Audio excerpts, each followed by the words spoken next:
हम सब ये जानते हैं कि हमारा भारत विविधता में एकता वाला देश माना जाता है। यहाँ आपको अनेकों धर्म, समुदाय और जाति के लोग मिल जाएंगे। पर आज भारत की जनसंख्या 130 करोड़ से भी ज्यादा है। इतनी बड़ी संख्या और विविधता वाले देश में व्यक्तिगत और सामुदायिक पहचान के लिए मांग उठना एक स्वाभाविक सी बात है।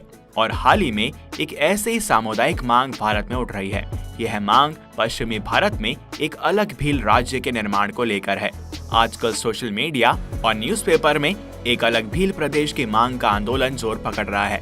आज के इस वीडियो में हम विस्तार से जानेंगे कि भारत में भील समुदाय कौन है, साथ ही में भील समुदाय के द्वारा भारत की आजादी में उनका क्या सहयोग रहा और ये अलग राज्य की मांग क्यों कर रहे हैं।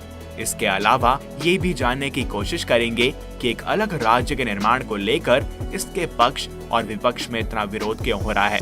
सबसे पहले हम जान लेते हैं कि भारत में भील समुदाय कौन है। भील समुदाय भारत के सबसे प्राचीन आदिवासी समुदायों में से एक है। भारत में भील समुदाय उस समय से रह रहा है जब आर्यंस का भारत में आगमन भी नहीं हुआ था। भील शब्द विल शब्द से निकला है, जिसका द्रविड़ भाषा में मतलब होता है धनुष। इसी कारण भील समुदाय को भारत का धनुष पुरुष भी कहा जाता है, क्योंकि ये समूह हमेशा अपने साथ धनुष रखता है। और आज भील समुदाय भारत का सबसे बड़ा आदिवासी समुदाय है। साल 2011 की जनसंख्या रिपोर्ट के अनुसार पूरे भारत में 10 करोड़ 42 लाख की भील जनसंख्या है।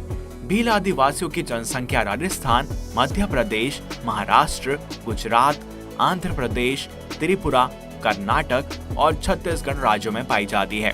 इसके अलावा भील समुदाय शिकार करने और धनुष चलाने में माहिर होते हैं। इनके द्वारा एक अनोखी भाषा बोली जाती है, जिसे भील भाषा के नाम से जाना जाता है। और ये भाषा इंडो आर्यन भाषा का मिक्सचर है। ये पूरा समुदाय ज्यादातर खेती बाड़ी पर ही निर्भर है। इस आदिवासी समुदाय यानी भील समुदाय के लोगों और उनके नेताओं की मांग है कि 4 राज्यों के उन 39 जिलों को मिलाकर एक भील प्रदेश का निर्माण किया जाए। इस मांग में राजस्थान के 10 जिले, गुजरात के 16 जिले, महाराष्ट्र के 6 जिले और मध्य प्रदेश के 4 जिले आते हैं।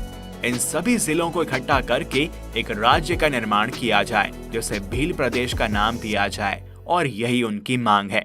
भील समुदाय ये भी चाहता है कि भील प्रदेश के निर्माण के पश्चात इसके प्राकृतिक संसाधनों पर पहला हक यहाँ के रहने वाले आदिवासी समुदाय के लोगों का हो।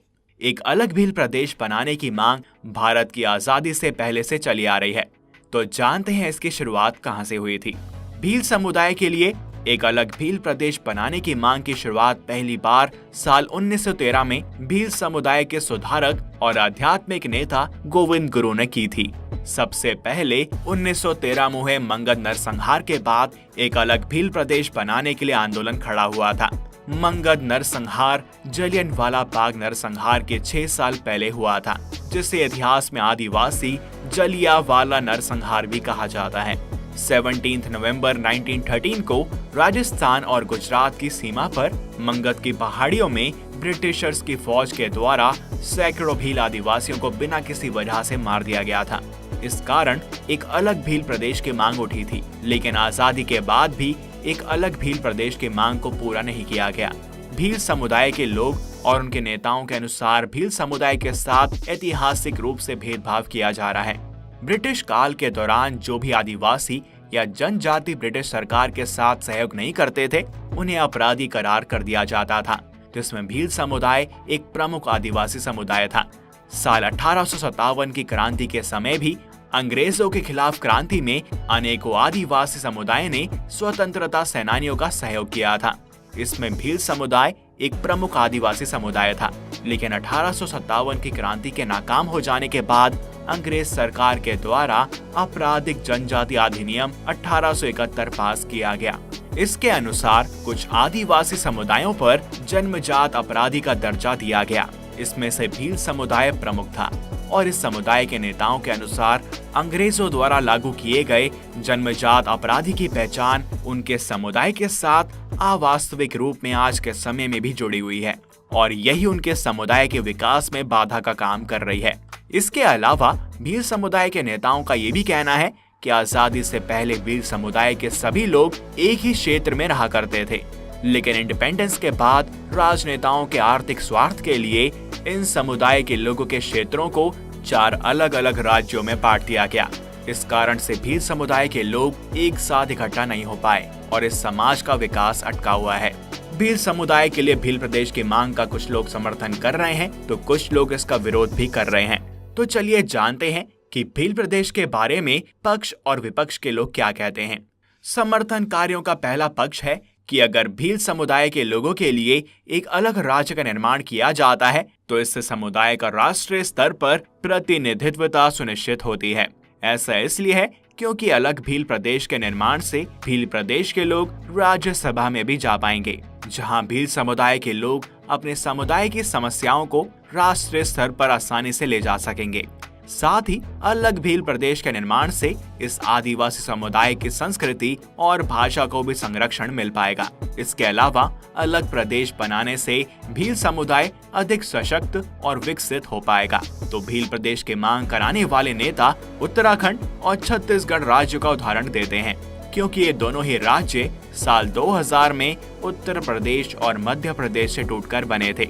साल 2004 में उत्तराखंड के विकास की गति 9.31% थी, जबकि उत्तर प्रदेश के विकास की गति मात्र 6.29% थी।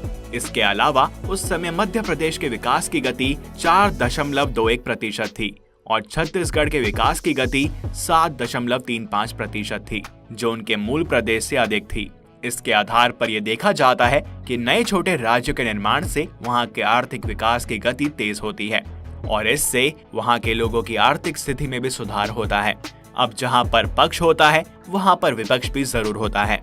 इस प्रदेश के निर्माण को लेकर इसका विरोध करने वाले भी अपना तर्क देते हैं। विरोध करने वाले लोगों के अनुसार जाति, धर्म या किसी भी समुदाय के आधार पर एक नए राज्य का निर्माण करके भारत की एकता और क्षेत्रीय अखंडता को खतरा पहुंचता है। एक अलग राज्य के निर्माण से क्षेत्रवाद को बढ़ावा मिलता है। क्षेत्रवाद की भावना के कारण लोगों के लिए अपना क्षेत्र देश से कई अधिक महत्वपूर्ण हो जाता है।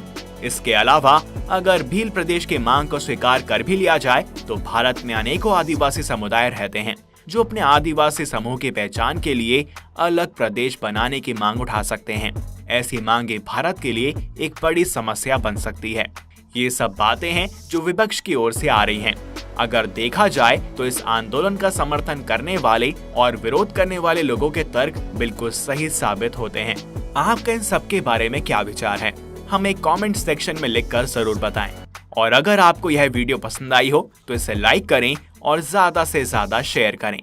साथ ही चैनल को सब्सक्राइब और बेल आइकन को प्रेस करना ना भूलें, जिससे कि आपको हमारे आने वाले वीडियोस के अपडेट्स मिलते रहें। इस वीडियो में इतना ही। मिलते हैं आपसे अगली वीडियो में और भी अद्भुत विषयों के साथ। तब तक के लिए नमस्कार।